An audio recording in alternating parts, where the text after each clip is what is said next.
afternoon. Good afternoon, everyone. Welcome.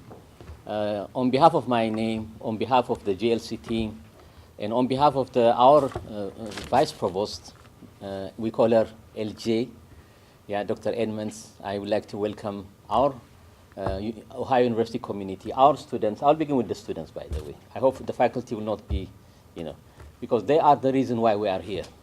Welcome, students, faculty, staff, and everyone. Thank you for making it a point to come over here. The reason why we came here is to celebrate the 25th year of German unity. That is really a historical milestone, and that will be thoroughly discussed by our chosen presenters and the discussant as well. I'll leave that to our Master of Ceremonies in a few seconds.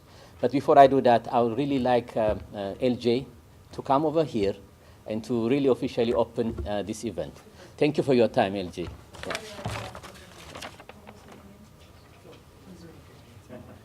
I am the worst person for remembering people's names. And in my job, you'd think that I should remember people's names, so I apologize. Jim Brunet, is that it? Brunet. Perfect. So, first of all, on behalf of the university, we are really delighted that our Global Leadership Center had the vision and the aspiration to host this really important event at our university today. And because of that, we're delighted to have Professor Krister Garrett, who works in the American Studies program at Leipzig University, to join us because we were sponsored by the Embassy in Washington of the Government of the Republic of Germany, which is really quite a special event, given that our relationship with Germany goes back almost to the day of this German unification in terms of our relationship today, but it goes back as far as 1880, when we had a professor who had his PhD from Leipzig, and I'm going to forget his name, John Gordy. So just think about it. 1880, we had one of 9 international professors here on faculty who come from Leipzig. Then we have the reunification of Germany, and then we have the vision of Jim Brunet, who was our provost at the time, to travel to Germany. And then that day, he decided that Leipzig would be the area, the group that we would collaborate for the next 23 years to date. And we will celebrate 25 years in 2017. So today, what will be really nice is you're going to get a real feel for that story, talking about German unification and then the pieces of the story of the people that are here, thinking about the past, but more importantly, thinking about the future. So again, thank you all for taking the time to be part of this momentous occasion, and thank you again to my colleagues at the Global Leadership Center for their vision of hosting this event today.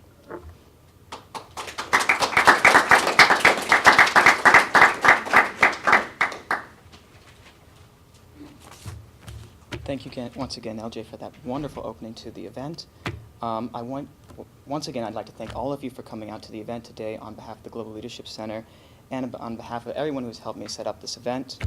To begin, I'd like to begin by going over the program for the event and then briefly introducing our guest speakers. So the Global Leadership Center's 25 Years of German Unity event will kick off with our 3 guest speakers, followed by a light lunch around 1 p.m. After we reconvene, we will kick off the second half of our event with our keynote speaker and conclude with a panel discussion consisting of all of today's presenters.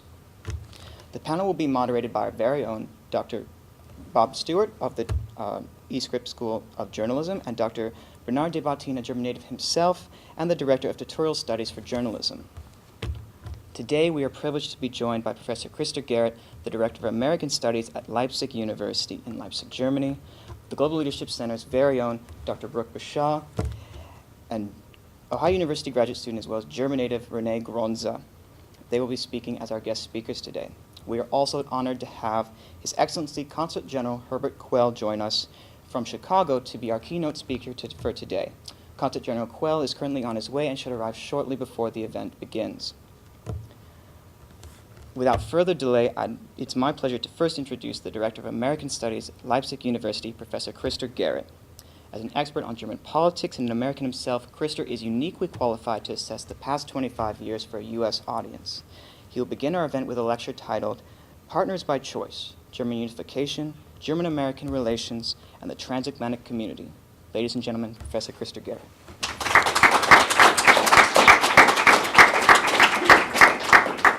Thank you very much, Steve, for that kind introduction. So I thought I would start by looking at really this relationship of 25 years and thinking about my title, Partners by Choice. And really this unique German-American relations we have developed after a quarter century, that this involves an international politics choice. We tend to think international politics sometimes is there's large countries that do as they want and small countries that do as they must, as it's been said very often. And that much of international politics is sort of deterministic, but it's not.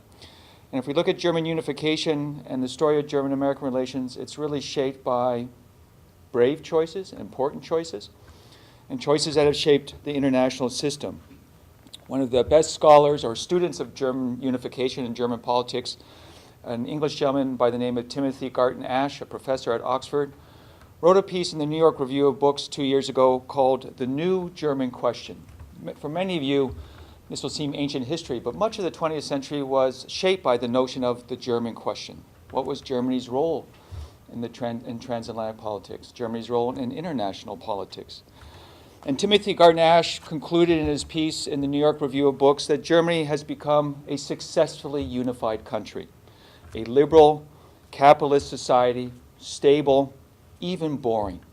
And that's a compliment, a good, boring Germany in the middle of a unifying Europe and a unifying international, or at least transatlantic community at the heart of Europe. And with that, it seemed that we had answered the quip from Henry Kissinger, the remark that, as he said many years ago, poor Germany, too big for Europe, but too small to be a global power. And this was part of Germany's challenge, that it was surrounded by other European countries in a dense neighborhood, and that had led to upheaval and violence in the 20th century, and in many ways in the 19th century as well. How far we have come in terms of international politics was captured in a moment 4 years ago in Berlin when Poland's foreign minister, a country that has suffered many times over from geopolitics in Europe and been erased from the map of Europe many times because of European geopolitics. 4 years ago, the Polish foreign minister, Radek Sikorski, went to Berlin and held a speech, and he said, I am certainly the first Polish foreign minister to come to Berlin and say, I do not fear German leadership, I fear too little German leadership in European affairs. And this was a historic speech that showed the confidence and the trust that Germany has gained in a unifying Europe, and how historically important that is, and how historically different that is. And this line from the Polish foreign minister 4 years ago is roughly the line that has been stated by American secretaries of state during the last quarter century, namely, we desire more German leadership in transatlantic affairs and European affairs. That there's disagreements between Germany and the United States, this we should expect. Two democratic societies, open societies, different histories, different political cultures, importantly. Of course they're going to have differences. That should not be the surprise. What we should watch more carefully is how these two societies handle these differences, negotiate these differences through different diplomatic channels, and remain part of a transatlantic security community. Think about the big headlines that we see almost every week now in the New York Times on the front page. Refugee crisis, economic crisis, Ukraine crisis. All these crises that shape not just regional politics, but global politics, run through Berlin very significantly, certainly for Washington, D.C., in terms of creating policies to manage these crises. So we see how important the German-American relationship is and how America chooses to see Germany as an essential partner in trying to manage these crises. And again, choice is one of the key themes I want to talk about today. If we look at, again, the last century and a half, we look at the 20th century. For many of you in the room, as I see lots of young faces in the room, which I'm happy about, especially my daughter Kaisa at 13 years old, a very young face. She loves the fact that I pointed her out. I've been waiting to do that all day. If we go way back into the 20th century in the Cold War, for example, and even before the Cold War, the 20th century, we see several occasions where both Berlin and Washington faced basic choices about transatlantic politics and German-American relations that had momentous implications for global politics. Go back to the summer of 1914, just over a century ago. Remember last year we commemorated or thought about the mistakes we made in international diplomacy and communication in 1914 and what happens when communication breaks down and cultures don't understand each other and race to simple conclusions. Summer 1914, Germany and the United States were the two largest economic powers in the world. The dawn of the 20th century. Having surpassed Great Britain in terms of industrial production, Britain would never catch up again. And it seemed like these were going to be the two industrial global powers competing for prestige and influence in the global system. And then there was basic choices about what to do as war unfolded. And Woodrow Wilson, the President of the United States, chose to argue that Anglo-Saxon culture, civilization, law, had inherent superior qualities to it. Germany thought likewise in terms of Germanic culture.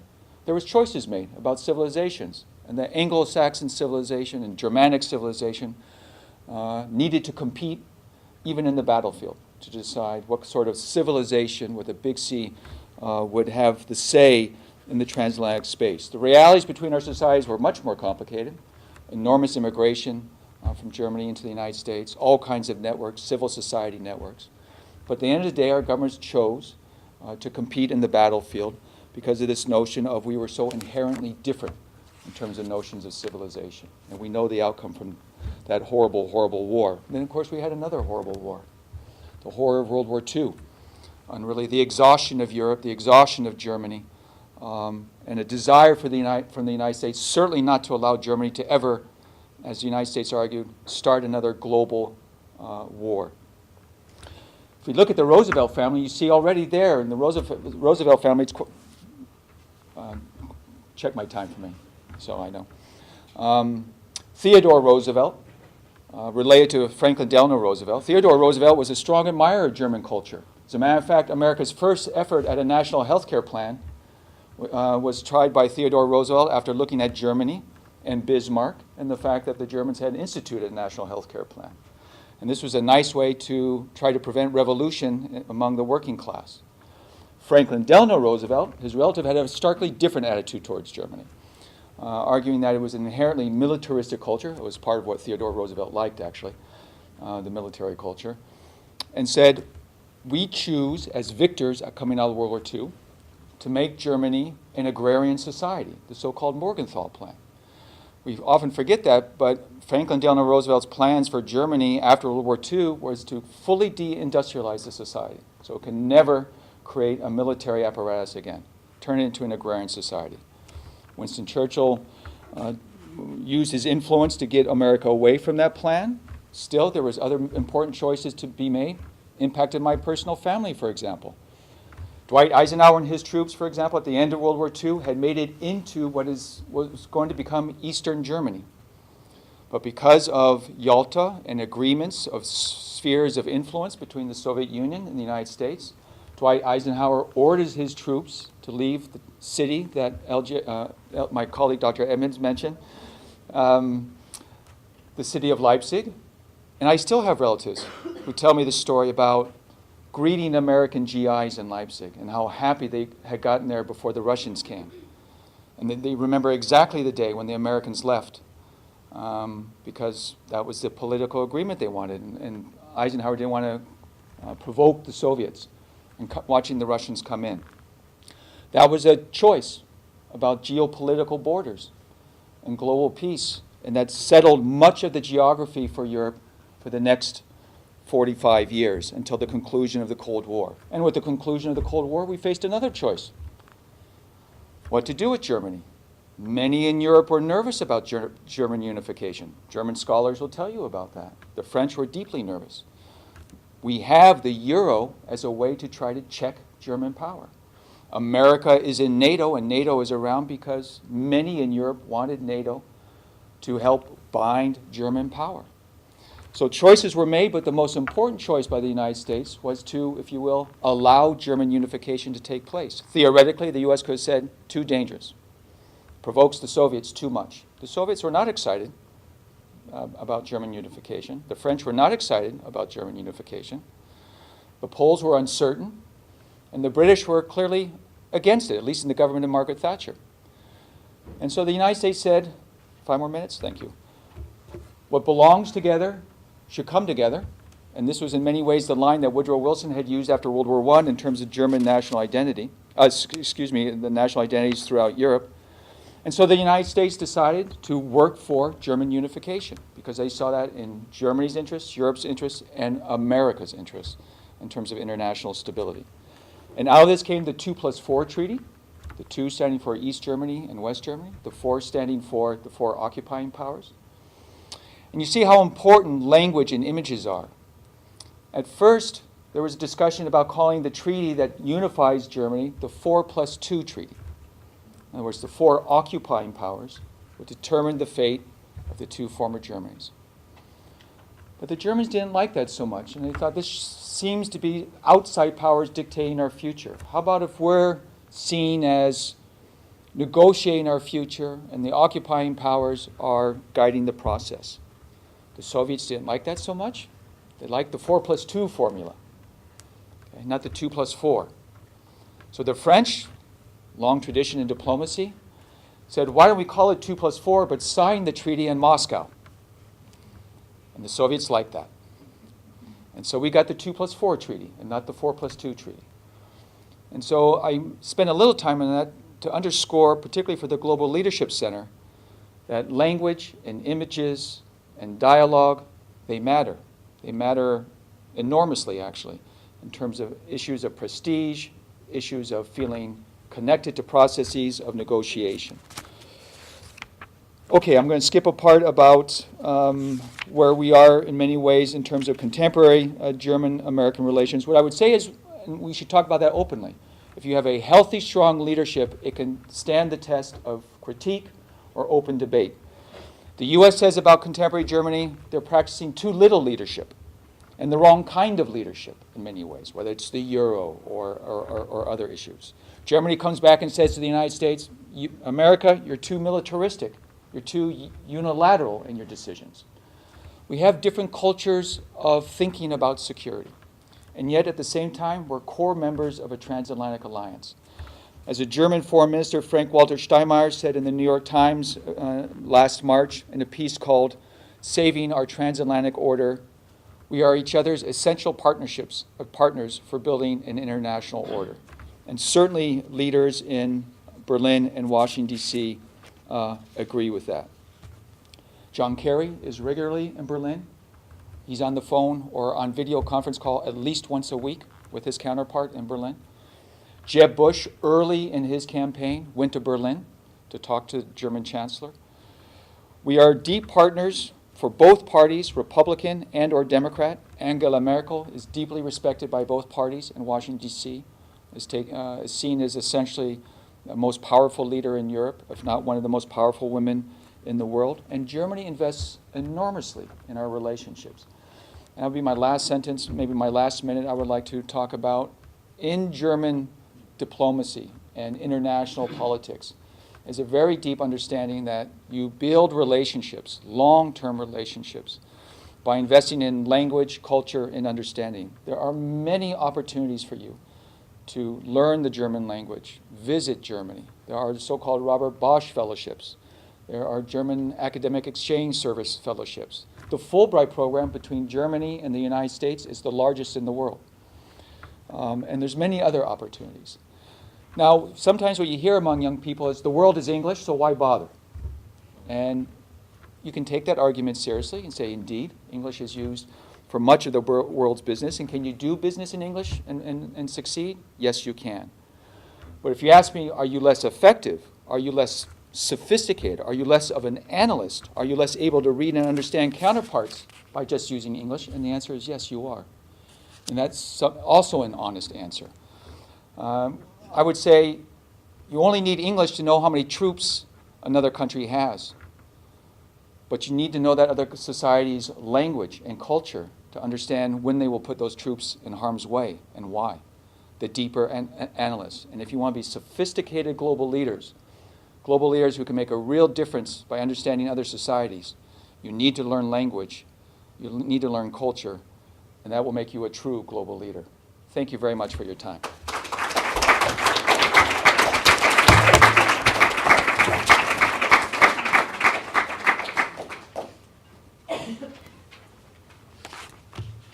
Thank you so much once again, Krister.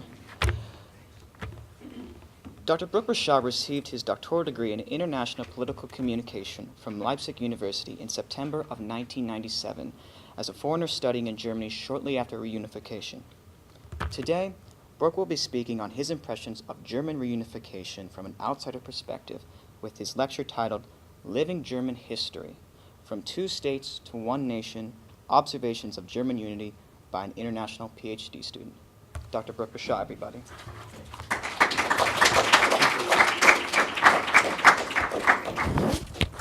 Thank you so much, Dr. Krister.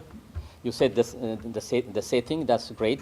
Now what I would like to do is I'll base myself, make it personal. I want to share with you my experiences of living day to day German unity. Why? Because I was fortunate to have been there. You can call me lucky or for a historical accident, but I was there. And here again, what I would like to share with you is that I happen to have lived day to day and know the system, the two polarized system. I knew the East Germany, West Germany, when they were divided, as well as I know the unified Germany when I did my PhD. So that gave me, I'm curious, like all academics, researchers, that gave me, I think, some good leverage to share my testimony to you. So, how did I land in Germany of all places, guys? Think about it. It was the 80s. The Cold War was up the roof. It was heated. And my country of origin is an ancient biblical country called Ethiopia. And at that time, the regime was very radical, so much so that it was two to the left. So I, after finishing my bachelor's degree, I was retained as a teaching assistant, like some of you are here, and I began working on research on teaching assistants work and the like. At that time, like what LJ, what Bob Stewart and others are doing, we had established a linkage with the two universities, between Addis Ababa University, where I studied and working, and with at that time, Leipzig University. It used to be called Karl Marx University. That was how I was sent there. I was delegated. Yes, I was delegated to be there. Why? The opportunity of scholarship was there. I was chosen. I competed and I was chosen to go there. Now we have among us, allow me to welcome, Guten Tag, Guten Tag, Willkommen. Yeah. Yeah. Yes, yes. Yeah. Oh, okay. Good. Thank you. I would like to introduce our guest of honor. He is Consul General stationed in Chicago of the Federal Republic of Germany, Herrn Herbert Quelle.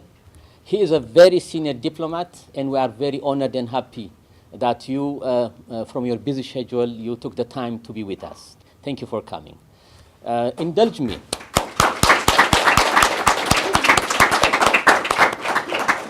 I would like to give you a bird's eye view of this very senior diplomat from Bundesrepublik Deutschland. His career goes back to the 1980s. So he started very early. He rose into the ranks of the diplomatic career, so much so I'll just dwell on the top part. He was an ambassador in Azerbaijan. He had worked in Havana, Cuba, in London, in Los Angeles. He was the Consul General in Los Angeles, being responsible for the western states of the USA. He was also stationed in Boston. He was responsible for 9 or 10 American states, and now he's stationed in Chicago. He's responsible for the 13 Midwestern states of the USA, including that of Ohio. So welcome, Herrn Quelle. And he's going to be, and he is our guest of honor. On top of that, he's going to deliver his keynote address right after our lunch break, okay? Thank you, guys. Now, back to my, if I may. Thank you, LJ, for this. Yeah. So back to my, so I studied 2 months German in Addis Ababa University. Just dived into it. I know nothing about German language. And then I flew to Leipzig. My first encounter with the DDR, the Deutsche Demokratische Republik, is Germany. I was immediately sent, I and a group of students sent to Herder Institute, which is a counterpart of the Goethe Institute. Some of you might know that. And I learned 3 more months until May. And then September comes, like a person who doesn't know how to swim. They just let you go. So mind you, at a master's level, and given the German rigorous academic system, in Ethiopia we follow the American model even today. But there it was rigorous, but I like challenges, and I took it with stride, I think, without frustration. So I think that helped me really prepare myself, adjust myself to this changing society, changing system. The language itself is difficult. German is very tough, as you know, and the level of education that I acquired was very high. So that's how I came to know that. And that gave me the chance to see the GDR. Why? I spent day to day with the elite professors, with the chosen students. That gave me a leverage to ask questions. Yes, I come from a developing country, but I know the two camps existing. I know how they confront each other, how they are rivals. But that didn't prevent me to ask questions. And I was first surprised was the German culture of tolerance. Even it's socialism, yes, but we were tolerated to criticize the system. That also was good for my liking. So, want to give you a picture of life. How was life in East Germany? Was it all gloom and gray? Yes, it was gray to some extent, but not that so. How was life? Is expensive or cheap? My God. I have come with a figure. Only one thing I'll let you know. You know how much as a master's and PhD student I was paying for a good apartment? 10 GDR mark. That will be at that time what? 2 or 3, the mighty Deutsche Mark, the mighty West German mark and the East German mark. It is nothing. Food, transportation, with 3-4 GDR mark you can travel to Berlin, anywhere. Life was really secure. That was what I was about. And how did the students and the people take it? They felt really secured. Call it from cradle to grave. Of course, the quality of life, you cannot measure it with West Germany. The comforts and the quality of life, mark my word. But still, if you are geared towards Spartan life, so to speak, basic fulfillment of your basic necessities, it was a really perfect society. How about the students? When they are a third-year student, they already know, as an engineer, as a medical student, as a nurse, where they will be working. Already they know that. Okay? How about life after lectures, in the evenings? You know the German culture, yeah? Culture of socializing, beer drinking, student clubs. That is the place to be in. Lots of debates are going on. The young people are really critical of their own system, socialism. They were saying already that socialism should have a human face. We feel suffocated. So I was involved and talking up with my German classmates and friends. And then the media and how the people in Germany, East Germany, felt at that time. Believe it or not, they loved America. They loved American music. They loved American Hollywood movies, but with a critical spin. I always appreciated and admired how they look at things, having a global view of things. They had more perception. I'm not saying that the West Germans don't know anything. They had more perception about global things like hunger, crisis, peace and war, security, what's going on in Nicaragua, what's going on here and there. They were more, at that time, I found it to be more knowledgeable about what's going on in the world. But here again, with a Marxist-Leninist spin, of course. How did they view the West Germany? That they were proud Germans. They looked at West Germans as their own brothers. We watched West German TV, and then switched immediately the next second to East German, and then you feel the contrast, of course. But the point is, the same language, the same people, but artificial division. Every day we used to watch German TV, West German, ARD, Zweite Deutsches Fernsehen, Bayerisches Rundfunk, everything, music, radio, and then we have also at that time the DDR1, DDR2. They also have their own programs, but some really critical programs were also aired. Now, culture, media and film. They used also, like the Polish, the Hungarians used to have critical films, social critic-based kinds of interesting films. Another culture of the East Germany was love of music, love of Beethoven, Mozart, Thomann Chor, all the classical German giants. We used to go to the opera with just five DDR mark. It might cost you now, I don't know, 50, 100 euros, I don't know. Yeah, so that's also the issue. Now, I happen to be at a fascinating point in that, thank you, in that when President Reagan said, tear down this wall, Mr. Gorbachev, I was there. Not in West Berlin, but I was on the other side. And that became a big thing. It all started in '85, when Gorbachev came to power and began to implement his glasnost and perestroika policy. That was not well taken by the ruling party of East Germany, the SED. So already the young generation and the older ones were fighting among each other. And at the university, believe it or not, the young were ready for reform. We were discussing in class about it.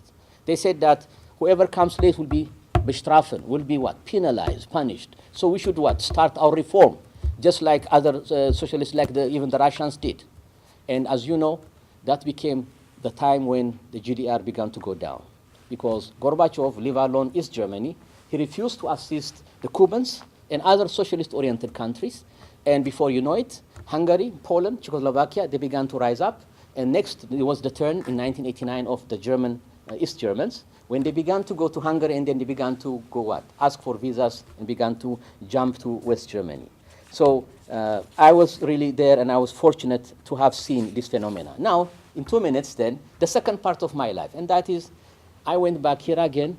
I was fortunate after Germany was reunited. It was fantastic in '92. There I had observed the economic, political, social process of, and the toughness and the difficulty of bringing two people speaking the same language together with all the rancor and irritations. And also, I had also the experience of how one educational system was put aside and another West Americanized system was put into place. For me, I'm used to it, so no problem. But I saw how professors were being irritated, how they felt they were put aside. I had to wait for almost a year to get a West German professor to be my doctor father. Why? Because from the East German side, they were all pushed aside for whatever reason. So that also created some kind of, shall I say, irritation. But here again, the debate continued. Everybody was for one united Germany, but they were debating how that unity should have been done so. Too fast, too little, or confederation for a certain time and then join again, or let's drop everything and join again. And at that time, of course, it was decided by policymakers that the two would come together, and it was accepted by the majority of East Germans, but still there were some kind of reservations by some corners. So all this, I had the luxury of indulging in the debates and observing how it was the reunification process was going on. So some cliches, I would like to leave you with some cliches, which, by the way, I criticize harshly. Some part of the Germany calls the other part as materialistic, bureaucratic, superficial, arrogant. Others say that we feel we are second-class citizens. The debates, these are the highlights of the debate. Some say that the OCs and the VCs, too soon an integration. Why shouldn't we take steps to reintegrate with each other so that it's going to be smooth? So such kinds of feelings were expressed in the media. The hype, how it is presented by an expert is different from what is presented by a layman, a common citizen. So one has to really balance out how the real picture is. But one thing is for sure, with every passing year, Germans are united. Germans have become prouder, have become stronger, have become more democratic. And proof of this is the role of Germany, what Germany plays now. I remember, I'll give you one anecdote. Whenever the Olympics played, East Germans are for East Germany until East Germany loses. And guess what? After East Germany loses, they will rout for whom? For West Germany. You could hear it in Berlin, which I used to go every week. You could hear when a big event happens, when they shout both West and East Germany, separated by the artificial wall. This tells you that There were political circumstances that divided one people into two, but throughout the 45 years differences, they were still one people. So thank you for your attention, and thank you for your generous time. Yeah.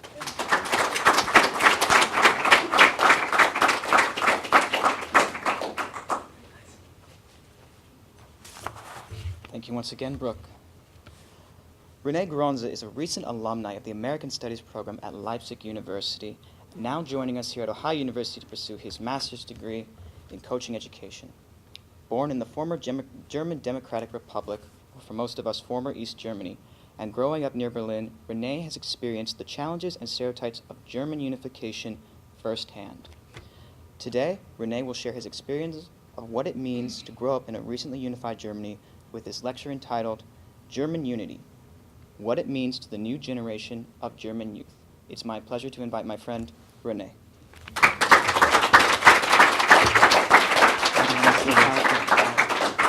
just going to click on it.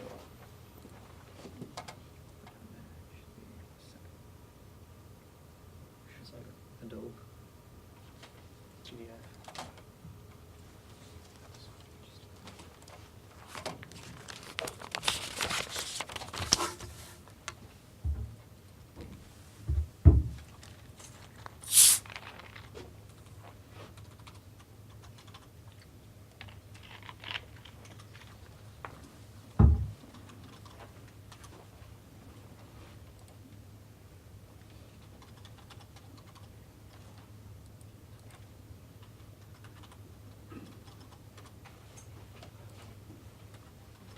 Can you also read the emails you're typing there? They're not very interesting emails, I promise.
Can we like turn the light off a little bit in front?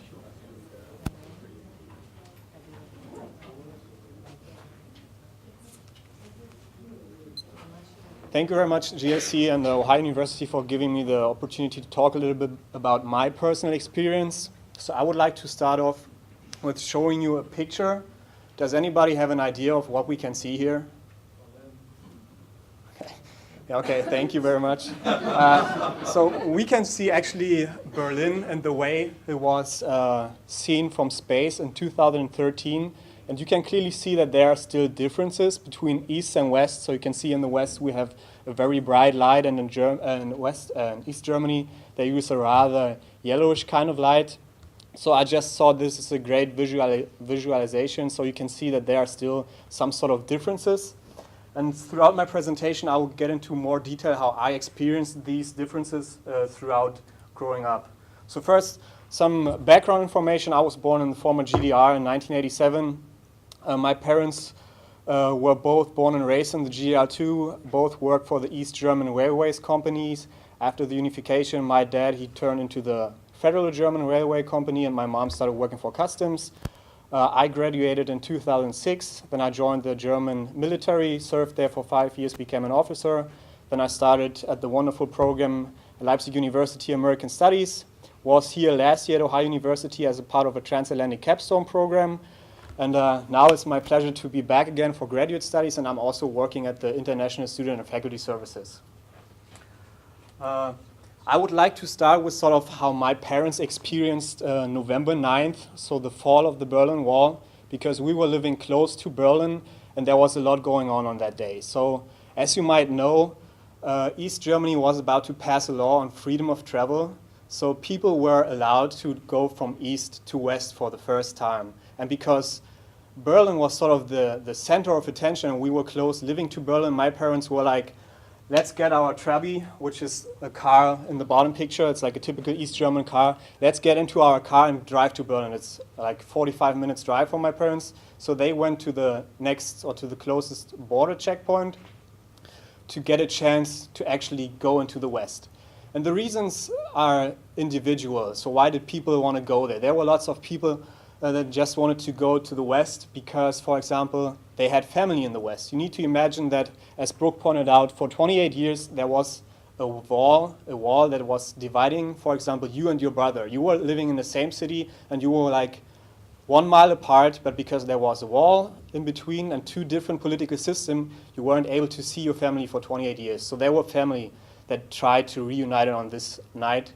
Other people, they just wanted, like my parents, they just wanted to see what's going on the other side. They were curious about it. Because back in the day, you didn't have social media. You couldn't just Google West Germany and you had pictures, oh, that's how it looks like.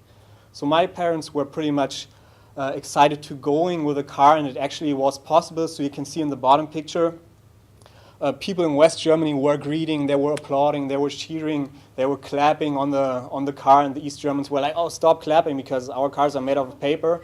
So they had to be aware of that, and yeah, they drank champagne and all that. So it was for all the Germans that were in Berlin on this night, it was a pretty big deal. And my parents, they just enjoyed seeing West Germany, seeing that there were flowers on the streets, the bright lighting you saw in the first pictures. It's just like a whole different kind of experience for people who grew up in the GDR. For myself, I also noticed differences when I grew up. So let me start with the early years. So in the early years, I was more thinking of West Germany as sort of a big brother. So West Germany and East Germany was like a brotherly relationship. And I always thought that West Germany is cool because they had, for example, brands when they were clothes. So you can see me in this picture. I'm the guy in the middle. It was pretty straightforward, all jeans. So jeans jacket, jeans shirt, jeans shorts. That's what was pretty fancy back in East Germany back in the day. But I was fortunate enough to have a cousin in West Germany, and with the unification, they sent more and more packages. And because he was older, about 5 years, I always got the clothes that he wore, and he was too big for it. So I got his shirts, for example, a sweatshirt I remember with a Mickey Mouse on it. And I was the man in school when I came up with such a shirt, because in East Germany you didn't have access to this. And another thing I remember in particular is a t-shirt of the San Francisco 49ers. I had no idea what the San Francisco 49ers was. I just knew there was something American, and I was wearing it with lots of pride. And also, as Brooke pointed out, in East Germany, you had access to only 2 channels on TV, and with the reunification, it was a whole different experience to discover. Then once I started to being like a teenager, more or less, and got a feeling for, hold on, there's a difference between East and West in the mindset, and the people see each other. I noticed especially my father having sort of it is actually a stereotypical thinking of West Germany. So he was most of the time pointing out if somebody accomplished something and he was from East Germany. He was not saying that's a German. He was always saying, oh yeah, that's our guy. That's one of us. So he wasn't saying it's a German or something. And examples can be, except for Angela Merkel, who's actually born in West Germany, but she, I think with 2 years or something, she went to East Germany, so she grew up in East Germany. He would always, if somebody important is on TV, he would always say, oh yeah, that's our guy. So like Brooke pointed out, if there were Olympics nowadays and somebody is accomplishing something, he knows in advance if he's East or West German, and then he would be like, of course they won because it's an East German. Because back in the GDR, it was sports and athletics was very important. There was also lots of performance-enhancing drugs and all these kind of issues that turned out after. But he was very proud of talking about East Germany. And he was also referring to West Germany not as West Germany, or he was simply saying over there, which has some sort of negative connotation towards it. So yeah, that's how I experienced my dad. And then one of the rather recent things is when I became a professional. So in 2006, when I joined the military, I was going west. So until then, I was just in contact with people from West Germany, like on a class trip or something. But I actually had to deal with people from West Germany on a regular basis. And it all starts with the language. Of course, you understand each other. You have a different, or you speak the same language, but you have a different dialect. And especially in East Germany, there are dialects that can sound pretty funny. And some people take advantage of that and make fun of it. So especially in Saxony, they have a very funny accent, which I have to laugh about it myself. But I would never make jokes about it. So you have kind of the way people talk to you back in the day, well, not back in the day, it was 2006, but it's like almost 10 years ago. There was one difference. Another one was different wages. So even though I was serving in the military, it depended on where you started your career. I was lucky enough to be enlisted in West Germany and not in East Germany, because if I would have started in East Germany, they would pay me less money, even though I would have served the same going through basic combat training. It was interesting to see that, because I was sharing a room with somebody who had the same rank, and he got less money. I was asking him about it, and he was like, yeah, I started in the East, and then I came here to the West, and that's why I get different wages. And then just in general, different mindsets because of the different systems that your parents grew up in. It's the way they raise you that you start like taking things from them, and that you just have different perceptions towards each other. Once I came to the university, I also, in Leipzig, even though it's East Germany, you have lots of people from West Germany actually coming there because it's a wonderful city. It's especially for students, it's cheap to study there, or it's more affordable than being in West Germany. That's why lots of people from West Germany go over to Leipzig and start studying there. And one of my friends during the studies, he was actually from West Germany, and we became good friends. Not that I don't have any West German friends. Don't get that wrong. I don't see like East and West. But it's like he's from West Germany, and we sort of on a friendly basis make fun of each other by referring to East and West on a regular basis. So one example is we went into the cafeteria, and there was a long line, people waiting for get their food checked out, like in Baker or something when there is a rush hour. So he was like, hell no, let's go somewhere else. I'm a West German, I'm not used to stay in line. The thing or the reason behind this is because in the GDR, whenever there was a line, people went there. They just didn't know what was available. They just make sure they would be the next person in line to get whatever is available. Because they didn't have like oranges or something or exotic fruits, and they knew when there was a line something was going on there. That's why they also had the so-called perhaps bags, little bags that they had in their pockets at all times, to make sure whenever something is available, they don't only have their hands to take it home, they also have a bag with them.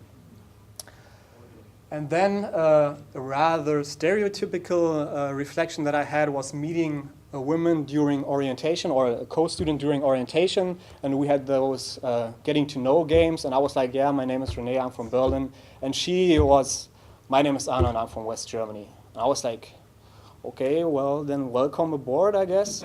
So I was sort of distracted a little bit, but I mean, it's like everywhere. You have some people that are just the way they are. It's how you see yourself and how you deal with it. So I didn't have any problems after all.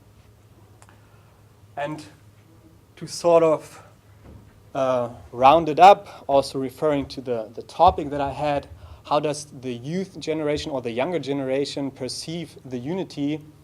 The question is, are we really unified? So I told you that there are differences, like for example, in the income. There are also differences in terms of where people move. So people from the East usually move to the West because that's the economic powerhouse in Germany. That's where the money is. So they want to just get a little bit more, and that's why they move rather from East to West than they move from West to the East.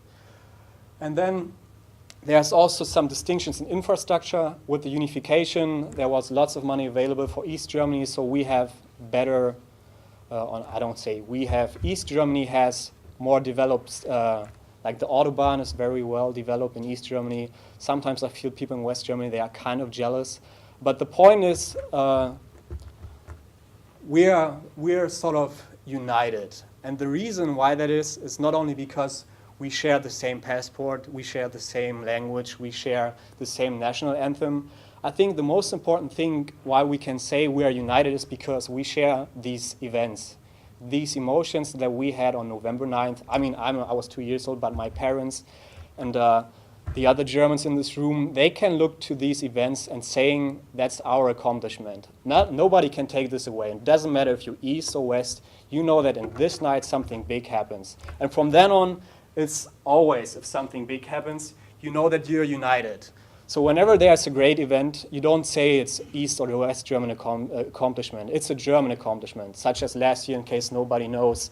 We won the German national championship in soccer, and that was a German accomplishment. So just to leave it on that note, we are absolutely united, but since we are all human beings, there are obviously differences among each other, and this is something you will never get rid of, and that's fine, because otherwise we wouldn't have any funny stories to tell. Thank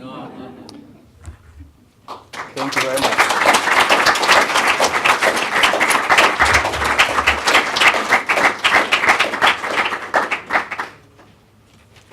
Renee, thank you so much for that wonderful insight. We will now break for our light lunch, and when we reconvene, we will start with our keynote speech by the Consul General. So I invite everyone to lunch. We have it prepared outside, and we'll reconvene at 1:30. So thank you all.